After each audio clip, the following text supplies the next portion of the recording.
Halo Sobat Iden, menurut kamu seperti apa sih seharusnya sosok polisi itu? Seseorang yang bertanggung jawab, menjunjung tinggi nilai kejujuran, dan selalu berpihak pada kebenaran. Bak sosok pelindung yang selalu dinanti oleh masyarakat.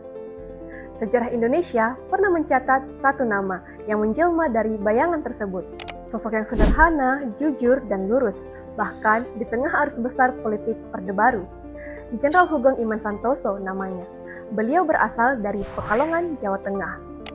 Hugeng berasal dari kata bugel yang berarti gemuk, sebab ia dikenal berbadan besar saat masih kecil. Kata bugel kemudian diplesetkan menjadi bugeng, yang lama-kelamaan menjadi Hugeng. Publik mengenal Jenderal Hugeng sebagai polisi yang paling jujur di Indonesia.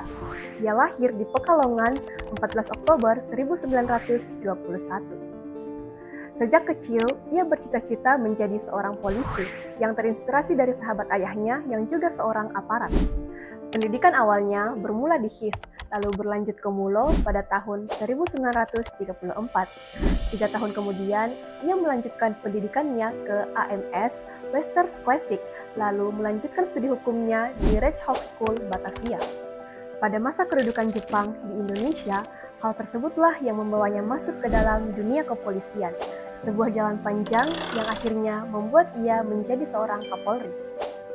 Pada 5 Mei 1968, Hugeng diangkat menjadi Kepala Kepolisian Republik Indonesia.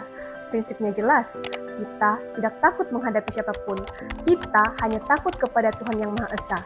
Bahkan keluarga sendiri, kalau salah, tetap kita tindak. Ungkap Hugeng yang dikutip dari Mata Air Keteladanan, sebuah kalimat yang jarang kita dengar dari pejabat tinggi.